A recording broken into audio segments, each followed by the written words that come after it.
You're just a burden on our shoulders, my daughter Alice exclaimed on my birthday when I asked for help. That night, I was kicked out of the house where I had lived for years, supporting them with everything I had. So I froze their access to all my credit cards, canceled their first class tickets to Hawaii, and then I did what they thought I was incapable of doing. But that was only the beginning of my plan. Then I did something that even I didn't expect myself to do. Before we continue, please subscribe to the channel and let us know where you are listening in the comments. The shopping list crumpled in my hand like forgotten promises. Alice, could you drive me to the store? I need supplies for the barbecue tonight. The words hung in the bright Kalispell kitchen, morning sunlight streaming through cluttered counters, where coffee mugs sat, abandoned like our conversations. My daughter looked up from her phone, eyes cold as Montana winter. Are you serious right now? It's just a quick trip. I invited Jim and Carol, maybe Dave. Dad, no. She stood, chair scraping against tile. I'm not your chauffeur. You're just a burden on our shoulders, you know that? The words hit like a physical blow. 65 years old, and my own daughter spoke to me like I was some unwanted obligation. Alice, it's my birthday. I just wanted to cook for friends. Your birthday? She laughed, sharp and bitter. You think that makes you special? You think that changes anything? Logan appeared in the doorway, arms crossed. What's all the noise about? Dad wants me to drive him around like some taxi service, Alice spat. Jesus, Ralph. Logan's voice carried that familiar contempt. Can't you figure this out yourself? We're not running a charity here. My fingers tightened around the list. Beer, steaks, corn, charcoal. Simple things for a simple celebration. I've never asked for much. Haven't asked for much. Alice's voice climbed higher. You live in our house. Eat our food. Use our utilities. Everything we do revolves around taking care of you. The kitchen fell silent except for the hum of the refrigerator. Our house. The kitchen was silent except for the humming of the refrigerator. Our home. The house I bought for them, where I gave them everything, asking for nothing but a place to live. Fine. I grabbed my coat from the hook. I'll manage. Alice slammed her palm on the counter. Don't play the victim, Dad. We all know how this works. I walked out without another word, leaving the birthday card from my neighbor, Mrs. Peterson, unopened on the counter. The morning air bit at my cheeks as I pulled out my phone, fingers steady despite the tremor in my chest. Yellow cab? Yes, I need a ride to Miller's Market. The taxi arrived within minutes, driver nodding politely as I settled into worn vinyl seats. Through the window, I watched their house shrink away, the white picket fence I'd painted last summer now looking like prison bars. Special occasion? The driver asked, glancing at my list. Recent birthday barbecue. The words tasted hollow. As we pulled through downtown Kalispell, memories flooded back, unbidden. The day I'd signed the deed over to Alice and Logan, thinking I was securing their future. The college tuition I'd paid, the wedding I'd funded, the countless times I'd opened my wallet without hesitation. Every sacrifice had been willing, given with love. Miller's Market buzzed with Saturday morning shoppers. I selected each item carefully. Thick ribeye steaks, fresh corn still in husks, premium charcoal. The cashier, a young man with kind eyes, helped me bag everything. Having folks over? A few old friends. I paid cash, bills I'd withdrawn earlier this week. The taxi ride home passed in contemplative silence. The driver helped me carry bags to the front door, refusing my offer of a larger tip with a wave and a smile. Small kindnesses from strangers felt precious now. Inside, the house was eerily quiet. Alice and Logan had disappeared, probably to their room to complain about the inconvenience of my existence. I unpacked methodically, arranging steaks in the refrigerator, corn in a bowl, charcoal by the back door. The dining room table awaited decoration. I pulled out my good plates, the ones Maria and I had received as wedding gifts 40 years ago. Each piece placed with ceremony, as if setting a proper table could somehow restore dignity to this day. Through the window I could see the backyard grill standing ready. The metal surface gleamed in the afternoon sun, waiting for purpose. As I smoothed the tablecloth with careful hands, something hardened in my chest, a resolve I hadn't felt in years. The doorbell would ring soon. Jim and Carol would arrive with their easy laughter and genuine warmth. For a few hours, I'd remember what it felt like to be valued, to be welcome in my own space. I stood at the window, watching afternoon shadows lengthen across the yard, my fist clenched at my side. The grill waited. My friends would come, and after that, things would change. The doorbell's echo pulled me from my thoughts. I wiped my hands on a dish towel and opened the door to find Jim and Carol standing there with warm smiles and a bottle of wine. "Happy birthday, you old goat!"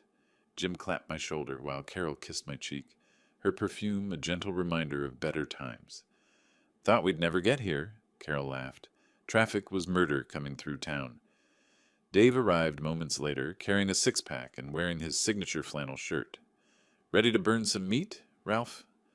We moved to the backyard, where Montana's big sky stretched endlessly above us. The grill fired up with a satisfying whoosh, flames dancing blue and orange.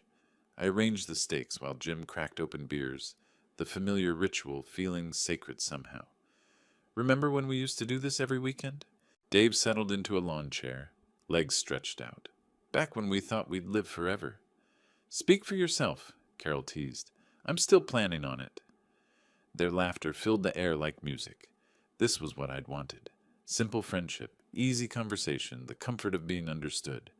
The steaks sizzled, filling the yard with rich, smoky scent. "Alice and Logan joining us?" Jim asked, glancing toward the house. "I'll ask." I wiped my hands and stepped inside, finding them both in the living room, absorbed in their phones. "Hey, you two. My friends are here.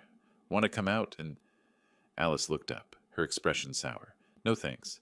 I'm not interested in an old folks gathering." Logan didn't even lift his eyes from his screen. "Yeah, we'll pass on the geriatric convention." Heat rose in my cheeks. "They're good people. They'd like to meet you." "I'm sure they would." Alice's voice dripped sarcasm. "But I have better things to do than pretend to care about your sad little birthday party." I returned to the backyard, forcing a smile. My friends had heard everything through the open door. I could see it in their carefully neutral expressions, the way they suddenly became very interested in their beer bottles. "Everything all right?" Carol asked gently. "Fine. They're just busy." I flipped the steaks, grease spattering against the grill grate. The memory hit me then, sharp and bitter. 3 years ago, Logan had come to me with his business plan, some vague startup idea about app development. I'd written him a check for $15,000 without hesitation, believing in his dreams even when the details seemed fuzzy. The business had failed within 6 months. The money vanished like smoke.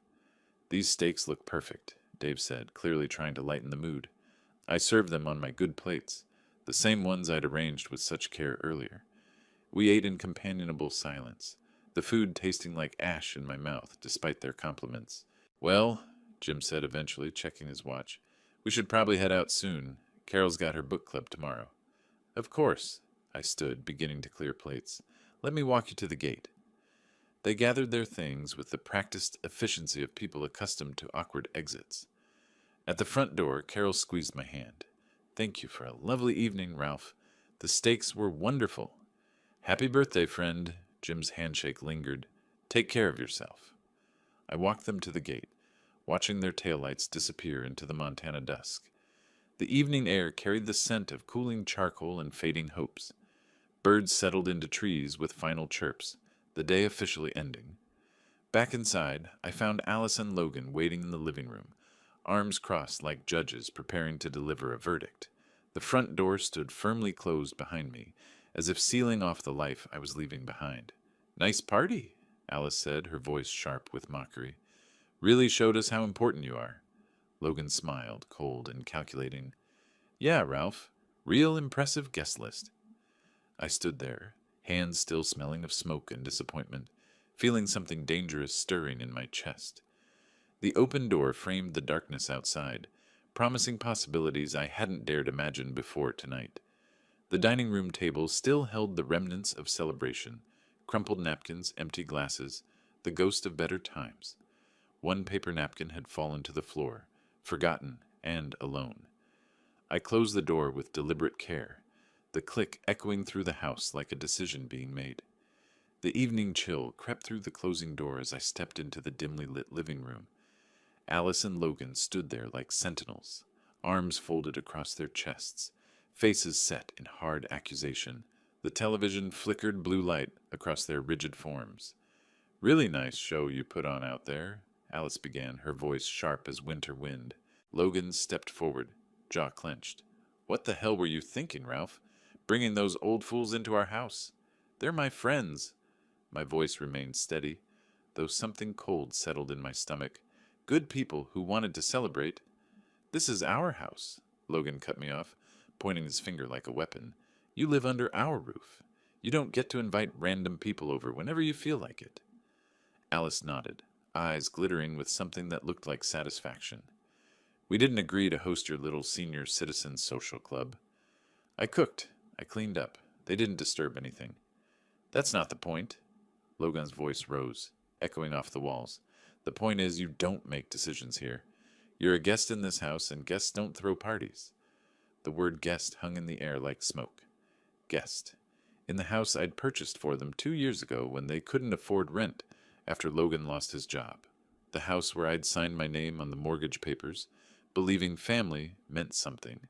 "If you can't respect our rules," Alice said, crossing her arms tighter, "then maybe you need to find somewhere else to live."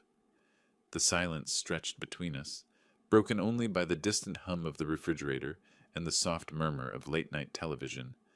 I looked at them both, my daughter and her husband, and saw strangers wearing familiar faces. "Fine." Alice blinked, clearly expecting more argument. "What?" "I said fine." I turned toward the staircase, hand gripping the banister. "I'll pack." Logan scoffed behind me.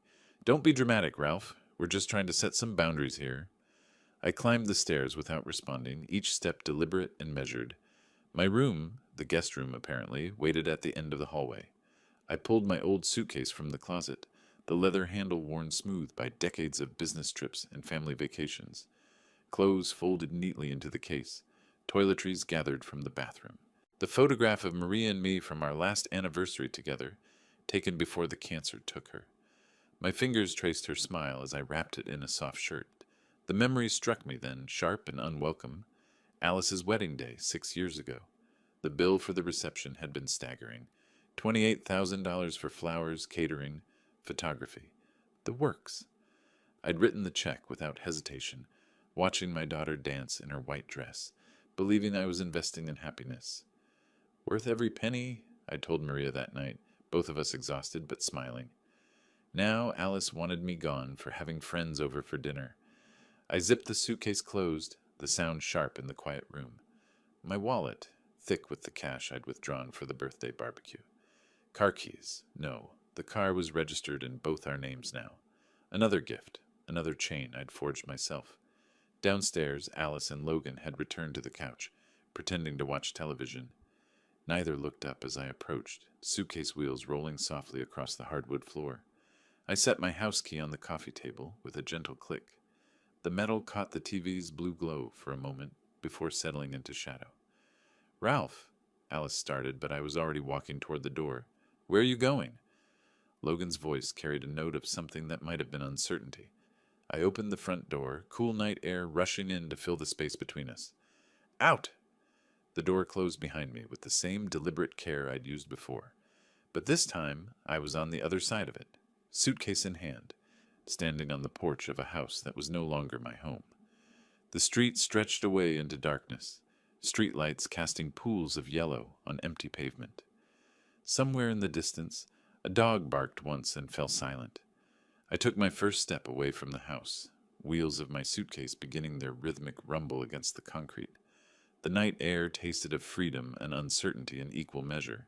My footsteps echoed against the quiet pavement as the house disappeared behind me, swallowed by darkness and distance. The suitcase bumped over sidewalk cracks, each jolt traveling up through the handle into my arm like a reminder of what I'd left behind. Kalispell at night was different than during the day, softer somehow, more forgiving. Streetlights created islands of warmth in the cool Montana air, and my breath formed small clouds that disappeared into the darkness. The familiar weight of my wallet pressed against my chest, containing enough cash to last several weeks if I was careful. As I walked, memories bubbled up unbidden.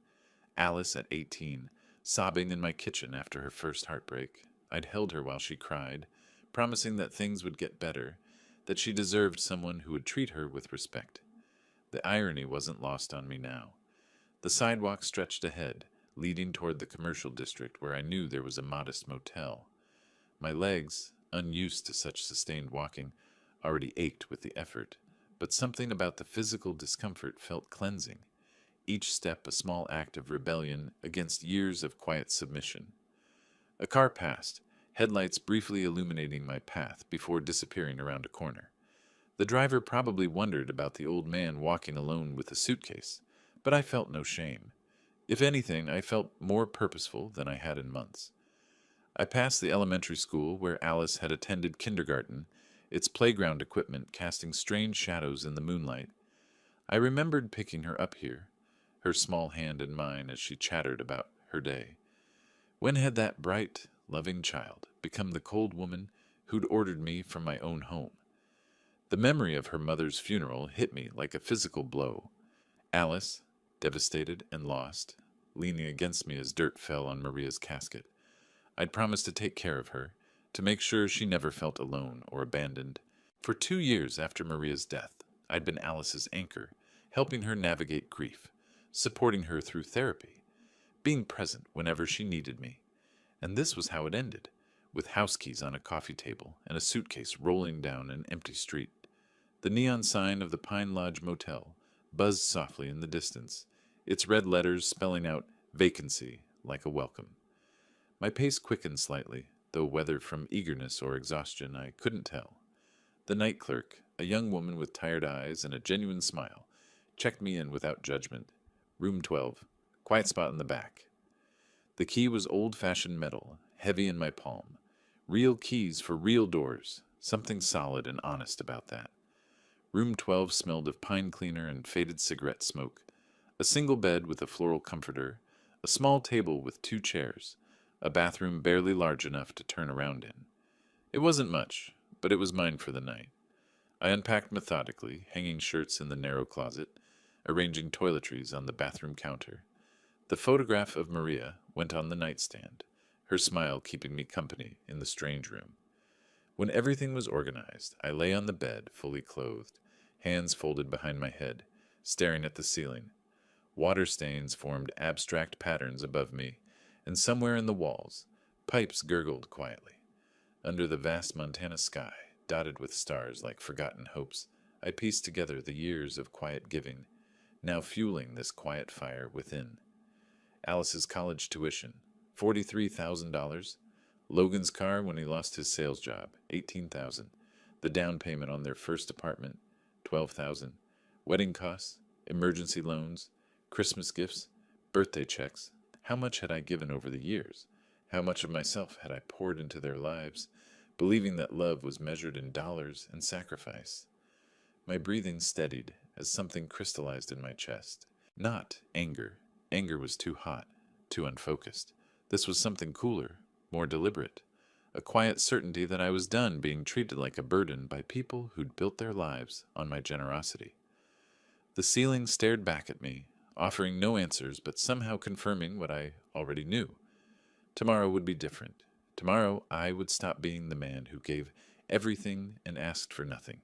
Tomorrow I would start being the man who understood his own worth. Morning light filtered through the thin motel curtains, like a gentle awakening, painting golden stripes across the faded carpet. I stretched in the narrow bed, surprised by how well I'd slept, better than I had in months, despite the unfamiliar surroundings. Something had shifted overnight, as if leaving that house had lifted a weight I'd grown so accustomed to carrying that I'd forgotten what freedom felt like.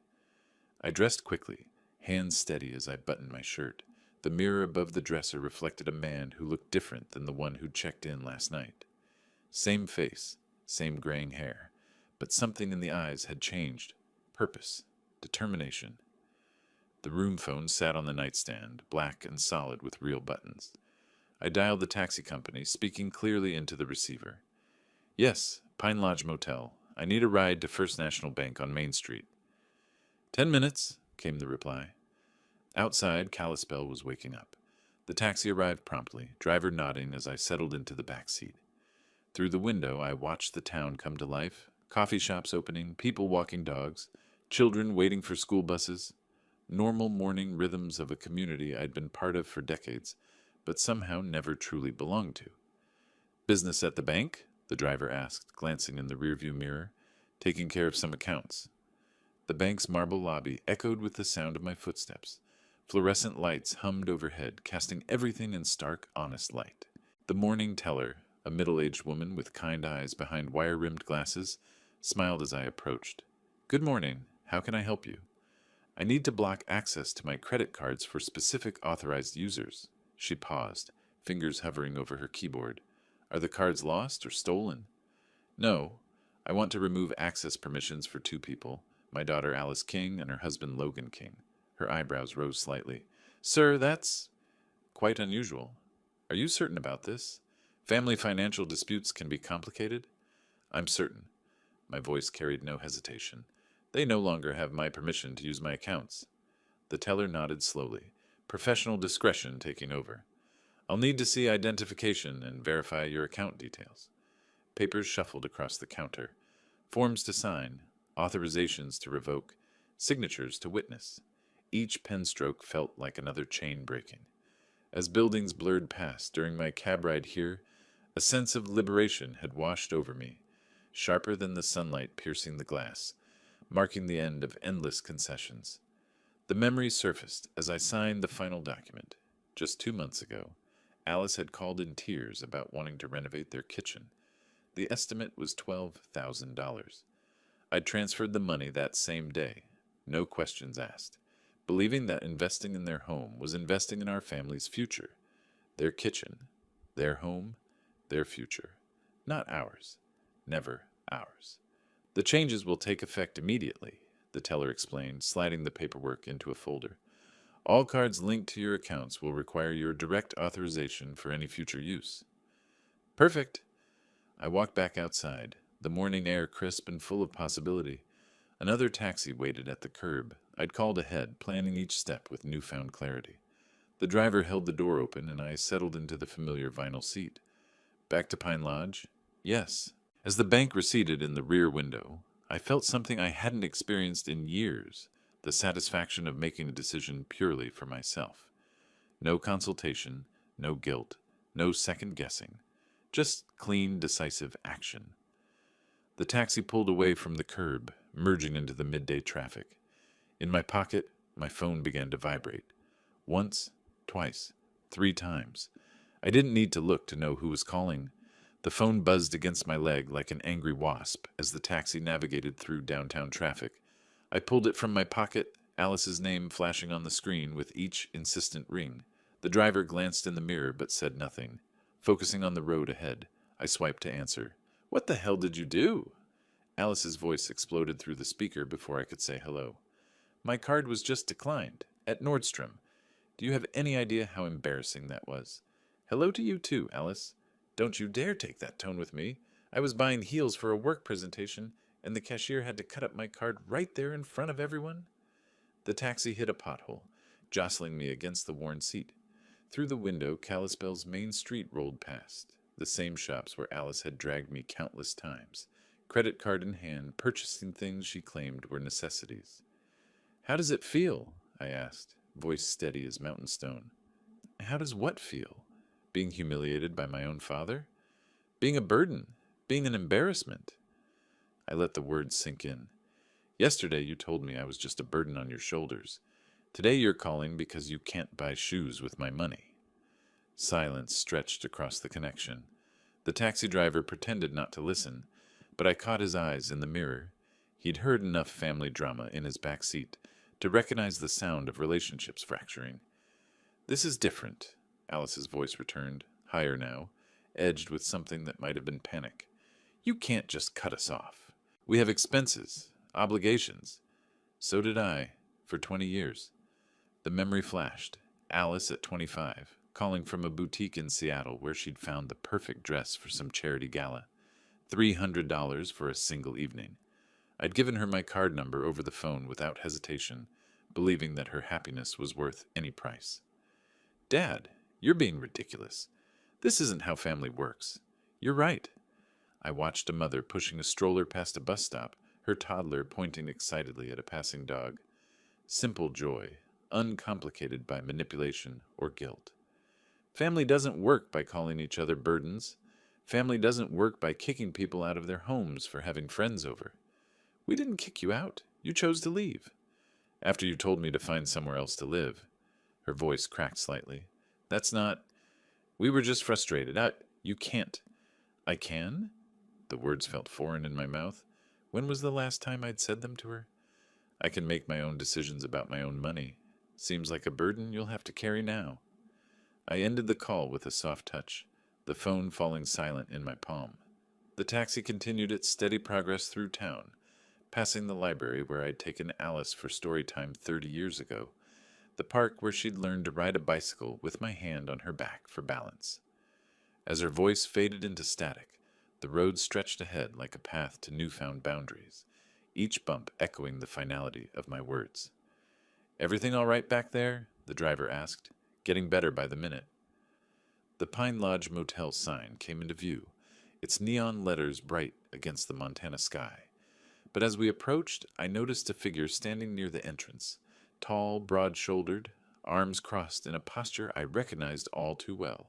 The taxi slowed, and my phone remained mercifully quiet in my hand. Someone was waiting for me. The taxi slowed to a stop in the gravel parking lot, afternoon shadows stretching long across the asphalt. Through the windshield, I could see him clearly now, Logan pacing back and forth under the flickering Pine Lodge sign like a caged animal. His shoulders were tense, hands clenched at his sides, and even from a distance I could see the anger radiating from every line of his body. "That'll be $12.50, the driver said, but his eyes were fixed on Logan's agitated figure. I handed him $15, pocketing the keycard. "Keep the change." As I stepped out of the taxi, Logan spotted me immediately. He strode across the lot with quick, aggressive steps, his face flushed red with fury.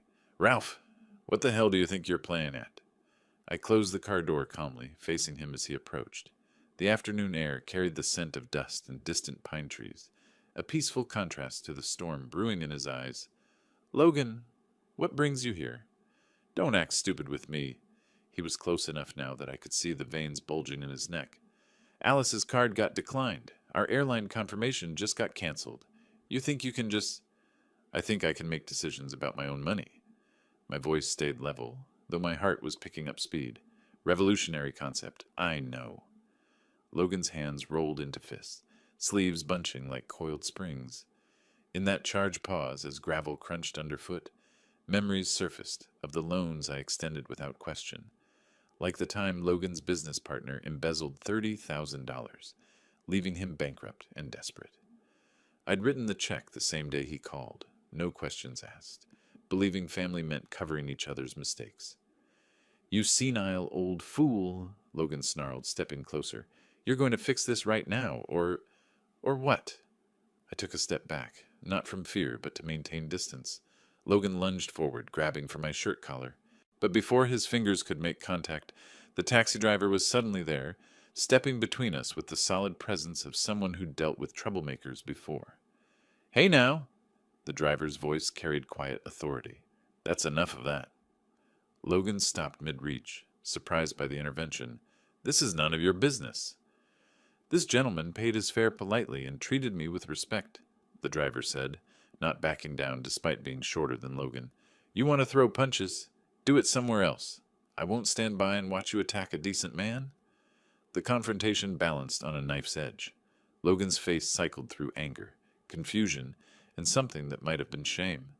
Three strangers in a motel parking lot, two of them protecting each other from the third. "This isn't over, Ralph," Logan spat, but he was already backing away. "Not by a long shot." He stalked back to his pickup truck, engine roaring to life with unnecessary aggression. Gravel sprayed as he peeled out of the lot, the sound of his departure echoing off the motel's weathered walls. I turned to the taxi driver, who was straightening his jacket as if nothing unusual had happened. "Thank you. That was unexpected kindness." He shrugged, genuine warmth in his weathered face. "Man can't stand by and watch bullies work. Take care of yourself." The taxi pulled away with a gentle purr, leaving me alone in the sudden quiet. I walked toward my room, key card steady in my hand despite the adrenaline still coursing through my veins. The door lock beeped softly, green light flashing. Welcome. As I turned the key in the lock, a faint engine rumble faded in the distance, Logan's truck disappearing into whatever frustrated retreat awaited him. The door swung open to reveal my modest sanctuary, unchanged from how I'd left it that morning. But something had changed in me. Standing up to Logan, having a stranger defend my dignity, watching my son-in-law retreat like a defeated schoolyard bully, it all crystallized into something harder and more certain than mere anger.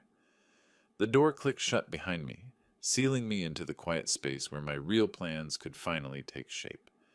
Sunlight pierced through the motel blinds like golden arrows, painting stripes across the faded carpet and pulling me from the deepest, most peaceful sleep I'd had in years.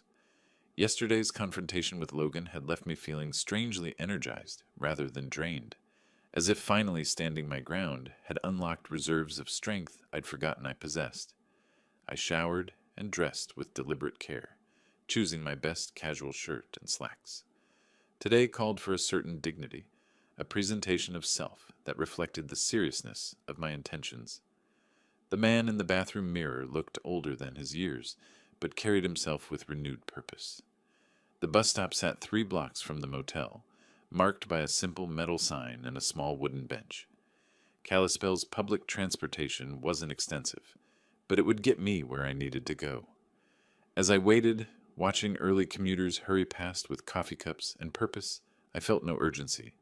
Time was finally on my side.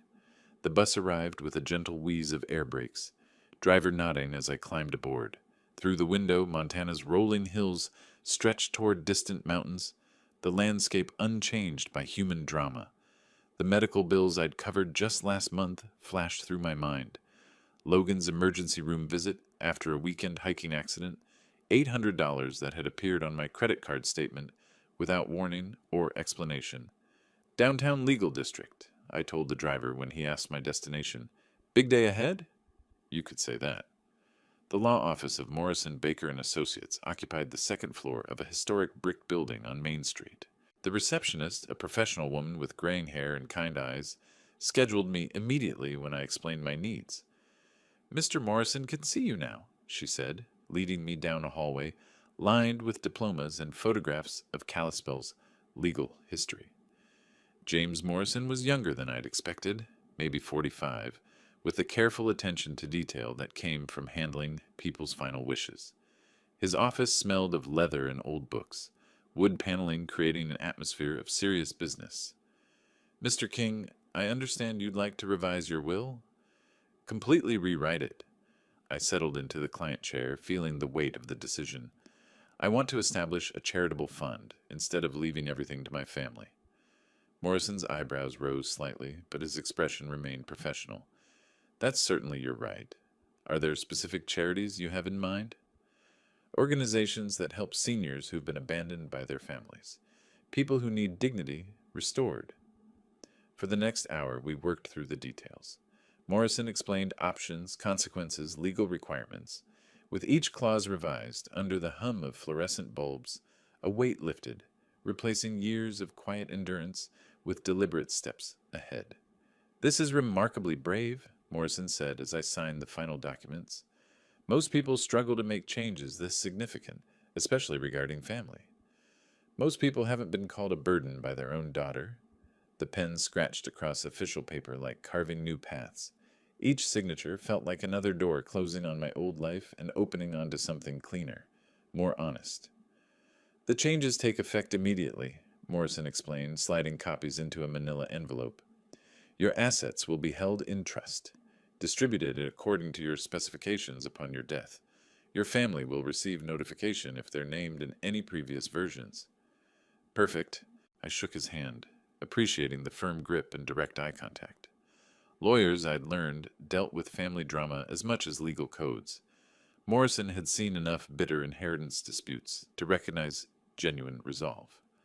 Walking down the courthouse steps, I felt lighter than I had in decades. The afternoon sun painted everything in sharp relief.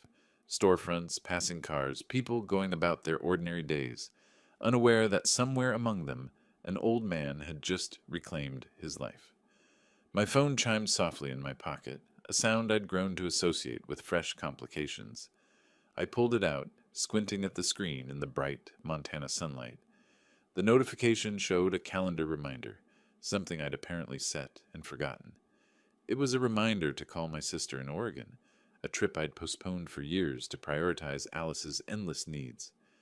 Now it felt like a promise to myself, a step toward reconnecting with family who actually valued me. My thumb hovered over the screen as the implications began to dawn on me. There was still more to do. The bustling Kalispell sidewalk welcomed me back into the rhythm of ordinary life as I stepped out of Morrison's law office. The signed papers rested securely in my jacket pocket, their weight both symbolic and literal. The future I'd spent decades building for Alice and Logan had just been redirected to strangers who would appreciate the gift.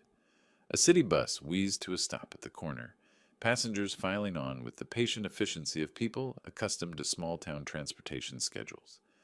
I climbed aboard, dropping exact change into the fare box and finding a seat near the window, where Montana's vast landscape stretched beyond the glass. As the bus pulled away from the legal district, my eye caught a travel advertisement plastered on a storefront window. Pristine beaches, swaying palms, the promise of tropical paradise. The image triggered a memory so sharp it felt like a physical blow. 3 weeks ago I'd booked that Hawaii vacation. First-class flights for all three of us. Ocean view suite at the Grand Wailea. Rental car upgrade. A celebration of what I'd naively believed was family unity. $28,000 charged to my platinum card without a second thought, imagining Alice and Logan's faces when I surprised them with the printed confirmations.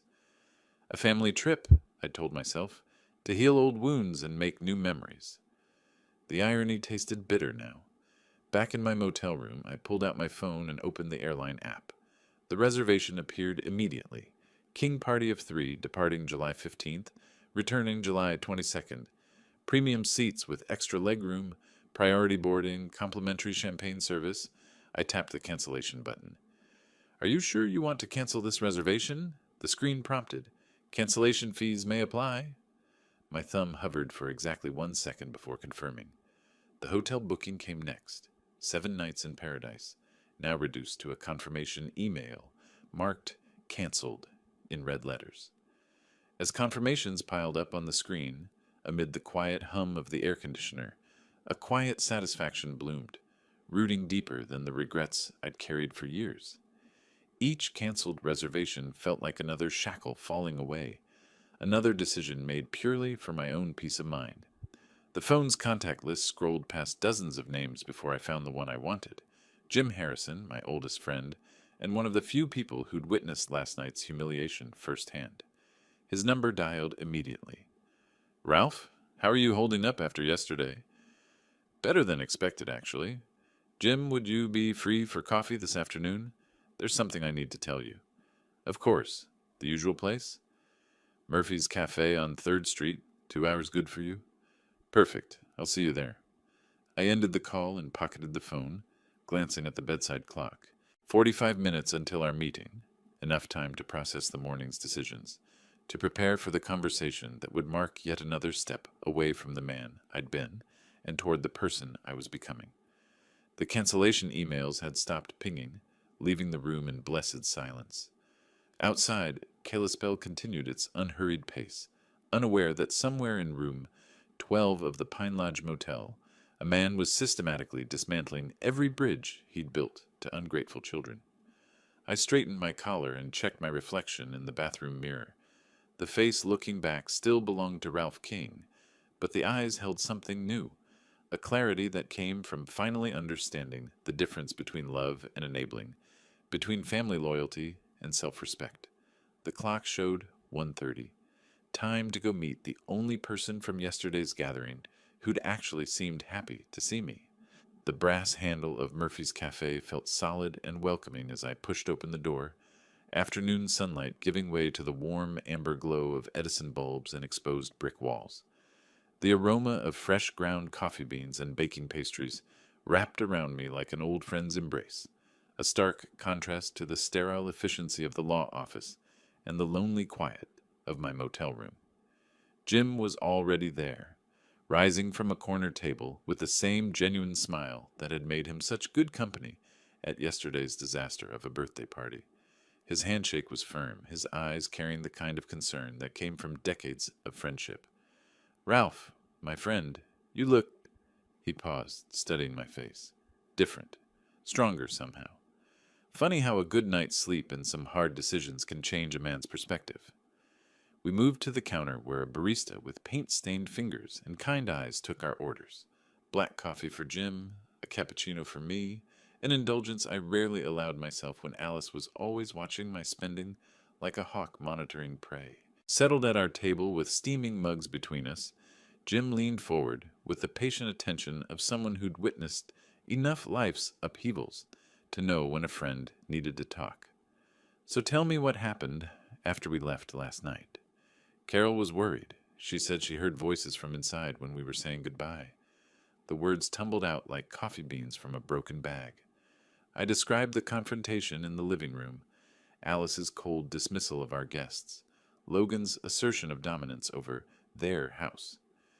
Jim's expression darkened as I recounted the key left on the coffee table, the suitcase rolling down dark streets, the strange peace I'd found in that narrow motel bed. "They actually threw you out?" Jim's voice carried disbelief. "On your birthday? After calling me a burden, yes." "Jesus, Ralph. I knew they seemed distant lately, but that's—" He shook his head. "That's unconscionable." I continued with the morning's events. The blocked credit cards, Alice's furious phone call, Logan's attempted intimidation in the parking lot. As steam curled from the cup, his words echoed my inner shift, transforming the sting of loss into a badge of reclaimed strength amid the afternoon light. And then this morning, I rewrote my will. Everything goes to charity now. Jim's coffee cup stopped halfway to his lips. "Everything?" "A foundation for seniors who've been abandoned by their families. People who understand what it means to have their love weaponized against them." The silence stretched between us, broken only by the gentle clatter of dishes and the low murmur of other conversations. Jim set down his cup with deliberate care, studying my face as if seeing me clearly for the first time. "You know what, Ralph? Good for you." His voice carried a conviction that surprised us both. "I've watched Alice and Logan treat you like a walking ATM for years. We all have, but none of us knew how to say anything without overstepping. You saw it too?" "Of course we saw it. Last night at dinner, the way she rolled her eyes when you were talking about your garden. The way Logan kept checking his phone like he had somewhere better to be. At your own birthday party, for God's sake." The memory surfaced. Alice's bored expression as I'd described the tomatoes I'd been nurturing. Logan's dismissive snort when I'd mentioned hoping to visit my sister in Oregon next month. Details I'd noticed but dismissed, filing them away under the category of family dynamics, rather than recognizing them as symptoms of a deeper disrespect. "I keep wondering when it started," I said, "when I stopped being their father and became their financial resource." "Probably gradual. People don't wake up one morning and decide to be cruel. They slide into it one small compromise at a time." Jim reached across the table, his weathered hand briefly covering mine. "But you stopped the slide. That takes guts." My phone began to ring, the sound cutting through our conversation like a fire alarm. Alice's name flashed on the screen, her photo, a smiling image from last Christmas that now seemed like evidence from a crime scene. Jim glanced at the phone, then back at my face. "You gonna answer that?" I stared at the screen, watching it pulse with each ring, knowing that whatever Alice had to say would only confirm the rightness of every decision I'd made since walking out of that house. The cafe continued its gentle rhythm around us, unaware that at table 7, a man was choosing between his past and his future with each unanswered ring. The phone's insistent ring sliced through our conversation like a blade through silk, Alice's name pulsing urgently on the screen as conversations around us momentarily quieted. Jim raised his eyebrows, waiting to see what I would do. I swiped to answer and deliberately switched to speaker mode, setting the phone on the wooden table between our coffee cups. "Dad, have you completely lost your mind?" Alice's voice exploded from the tiny speaker, drawing stares from nearby tables. "Logan told me about your little tantrum at that sleazy motel." "Good afternoon to you too, Alice. Don't you dare take that tone with me. I just got emails, cancellation notices for our Hawaii trip, $28,000 down the drain because you're having some kind of senior moment. Jim's eyes widened as Alice's fury filled the small cafe. Other patrons had stopped pretending not to listen, their conversations dying as this family drama played out in real time. The trip was canceled because the person paying for it decided he didn't want to vacation with people who call him a burden. This is insane. You can't just... Logan thinks we should have you committed, declared mentally incompetent. You're clearly not thinking straight. As her voice echoed off the walls, drawing stares from nearby tables, a wave of validation surged through me, sharper than the steam rising from forgotten mugs. The memory flashed, last year's family cruise to Alaska, another surprise I'd funded while Alice spent the entire week complaining about the food, the weather, the excursions I'd carefully planned. Actually, Alice, I'm thinking more clearly than I have in years. You're destroying our family. How are we supposed to explain this to people? How are we supposed to pay for... You're supposed to pay for things the same way every other adult does, with your own money, from your own job, using your own resources. The silence from the speaker lasted exactly 3 seconds before Alice's voice returned, higher and more desperate. You can't do this. We have obligations. Logan's business is not my problem. Your shopping habits are not my problem. Your inability to live within your means is not my problem. Each word came out calm and measured, carrying the weight of years of suppressed frustration. I'm done being your personal bank account. Dad, please. You're scaring me. This isn't like you. You're right. The old me would have apologized by now, would have transferred money to fix whatever crisis you've manufactured, would have begged forgiveness for having the audacity to expect basic respect from my own daughter. Jim reached across the table, squeezing my free hand in encouragement. But that man is gone, Alice. The man who raised you, who sacrificed everything for your happiness, who believed family meant something. You killed him the night you threw him out of his own house. What you're talking to now is what's left, and what's left has decided he's done. You're my father. You can't just abandon it. Watch me. I ended the call with a gentle tap, Alice's protests cutting off mid-sentence. The cafe fell into complete silence for a heartbeat before something unexpected happened. Someone started clapping. It began with the elderly woman at the corner table, her weathered hands coming together in slow, deliberate applause. Then the businessman near the window joined in, the young mother with the stroller, the college student with his laptop. Within seconds, the entire cafe was applauding, not mockingly, but with genuine support, as if they'd all witnessed something rare and necessary. Some customers nodded knowingly. Others smiled with the recognition that comes from their own experiences with ungrateful family members. Well done, Jim said quietly, his own hands joining the applause. Beautifully done. The clapping faded gradually, leaving behind a warm buzz of conversation and the soft clink of cups returning to saucers. I picked up my cappuccino, surprised to find my hands completely steady, despite the adrenaline still coursing through my veins. Outside, a siren wailed in the distance, growing fainter as it moved away from downtown.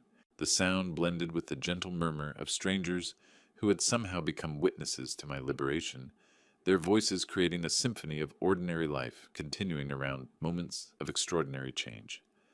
I took a sip of my cooling coffee and smiled. The echo of applause followed me as I rose from the table, shaking Jim's hand with the gratitude that comes from knowing someone truly sees you. Thank you for listening, for everything. Anytime, friend, and Ralph, I'm proud of you.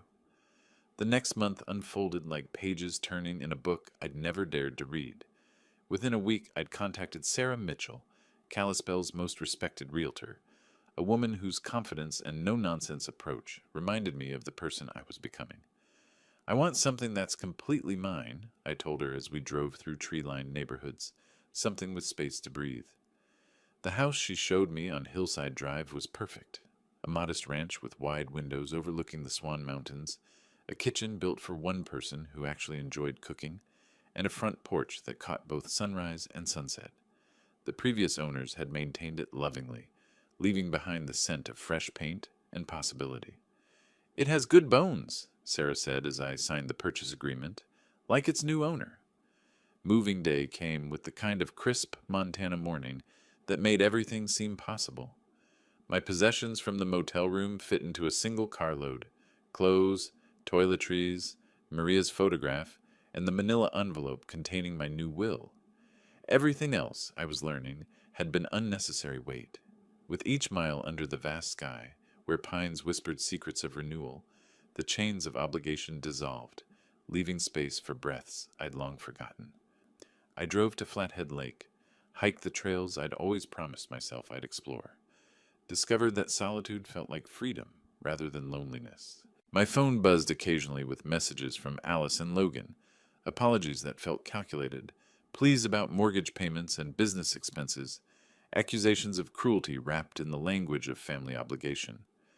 I read them once and deleted them immediately, feeling nothing but relief that their emergencies were no longer mine to solve. The voicemail from Logan was particularly pathetic. "Ralph, come on. We all said things we didn't mean. Alice misses you. I miss you. Can't we work this out like family?" Family. The word had lost its power to guilt me into submission.